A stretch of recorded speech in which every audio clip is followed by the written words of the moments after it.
Which is the third and the last, sorry, fourth and the last topic for today, factor income and transfer income.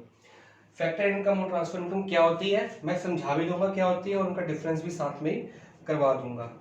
ये income होती है income from factor services. अब आप बोलोगे sir factor services क्या है, हमने पिछले चैप्टर में पढ़ा है चार तरह की फैक्टर सर्विसेज होती है, लैंड, लेबर, कैपिटल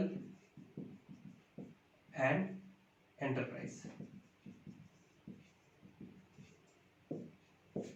ये चार तरह के कोई भी बंदा फैक्टर सर्विसेज देता है किसी को, लैंड, लेबर, मैंने छोटा छोटा लिखा है, बहुत कुछ आना है बुक से आपको क्लियर हो जाएगा, land, labour, capital and enterprise. ये फैक्टर सर्विसेज अगर कोई देता है, और ये फैक्टर सर्विसेज किसमें लगती है, फॉर प्रोडक्शन। किसके लिए, सर्विसेज फॉर प्रोडक्शन। कोई भी गुड्स एंड सर्विसेज प्रोड्यूस करने के लिए लग जाती है, production of goods and services, तो ये मानी जाएगी फैक्टर इनकम। फैक्टर सर्विसेज के यूज से प्रोडक्शन होती है किसी गुड्स एंड सर्विस की। मान लो लैंड यूज करके किसी लैंड पे हमने प्रोडक्शन कर दी, तो उस लैंड से बनने वाली इनकम होती है रेंट। ये हम पहले पढ़ चुके हैं फैक्टर इनकम पिछले चैप्टर में। लेबर से बनने वाली इनकम होती है वेजेस। कैपिटल से बनती है इंटरेस्ट ऑन कैपिटल। एंटरप्राइज के लिए बदले पर हमको मिलता है प्रॉफिट। ये हम चार चीजें पिछले चैप्टर में पढ़ चुके हैं। तो ये चारों जो इनकम थी उसको हम कहते हैं फैक्टर इनकम, क्योंकि इन फैक्टर सर्विसेज की प्रोडक्शन की वजह से इन्होंने गुड्स एंड सर्विसेज को प्रोड्यूस करने में मदद की है, तो उससे जो इनकम पैदा हुई उसको कहते हैं फैक्टर इनकम। लेकिन ट्रांसफर इनकम उसको कहते हैं जिसमें कोई प्रोडक्शन ऑफ गुड्स नहीं होती, विदाउट प्रोडक्शन ऑफ गुड्स। कोई गुड्स प्रोड्यूस नहीं हुई लेकिन इनकम मिली है। यहाँ पे तो इनकम मिली है रेंट, वेजेस, इंटरेस्ट, प्रॉफिट, क्योंकि कुछ प्रोडक्शन की है हमने। यहाँ पे कोई प्रोडक्शन नहीं की फिर भी इनकम मिली है। तो ऐसी कौन सी इनकम हमको मिलती है जो प्रोडक्शन के बगैर होती है, for example old age pension.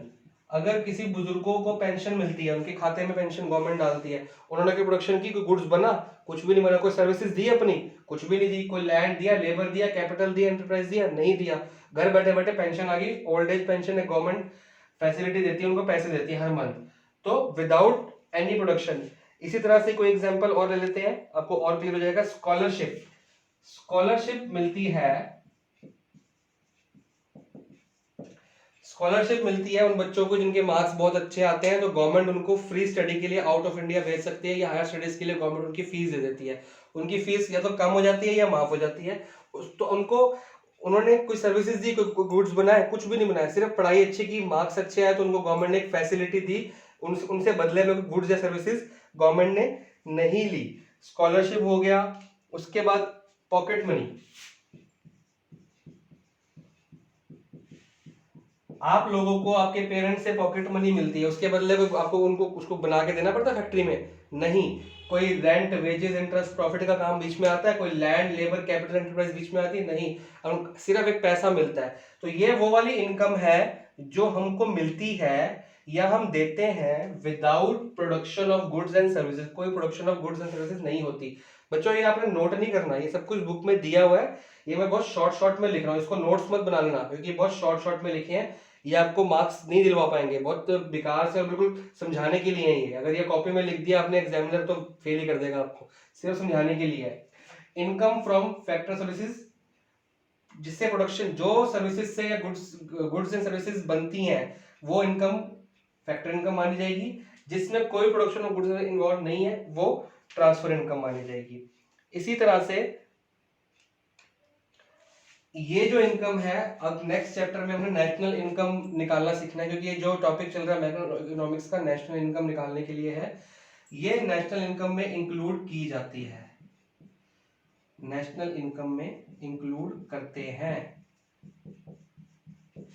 इसको नेशनल इनकम में इंक्लूड नहीं करते।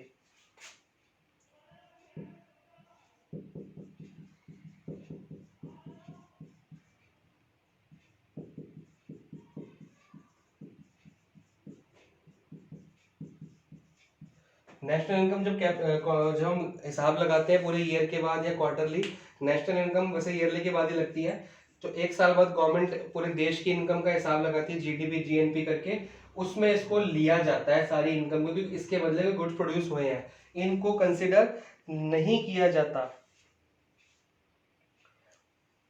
ये पैसा अर्न किया गया है, ये पैसा अर्न किया गया, कमाया गया है। आपने गुड्स बनाने में मदद की, लैंड दिया, लैंड के बदले रेंट कमाया, लेबर लगी, लेबर के बदले उन्होंने वेजेस कमाए, हमने बिजनेस खोला, गुड्स प्रोड्यूस किए, उसके बदले में प्रॉफिट कमाया, ये हम अर्न करते हैं। ये अर्न नहीं करते, सिर्फ रिसीव करते हैं। देखो, सिर्फ पैसा लेना as a pocket money receive माना जाता है। कोई आपने काम किया, उसके बदले पैसा कमाया, कमाने को अर्न कहते हैं, लेने को रिसीव कहते हैं।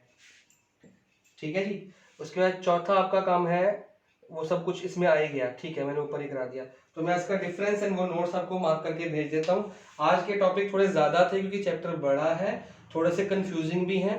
हो सकता है आपको वीडियो 2 से 3 बार देखनी पड़े, तो आप बार बार रिपीट करके वीडियोस को जरूर देखना। एक बार में सोच लेना कि एक बार में हमने देख लिया हमको समझ आ जाएगा, नहीं, आप 2 से 3 बार देखना। फिर नोट्स को भी 2 से 3 बार देखना। देखो, जब तक हम प्रैक्टिकली फिजिकली आपस में बैठ के क्लासेस अटेंड नहीं कर पा रहे हैं, तब तक थोड़ी सी परेशानी जरूर आएगी। तो आपको बार बार वीडियोस को देखना पड़ेगा। जब आप मेरे पास सामने बैठ के क्लास अटेंड करेंगे तो हम आपस में इंटरेक्ट करेंगे, मैं आपसे पूछूंगा, जो आपके डाउट साथ साथ ले लिए जाएंगे। तो वो पढ़ाने का और पढ़ने का दोनों को मजा आएगा और क्लास भी छोटी रहेगी। तो फिलहाल आपको वीडियोस बार बार रिवाइंड करके देखना एंड नोट्स को भी 3 से 4 बार पढ़ना। Thank you.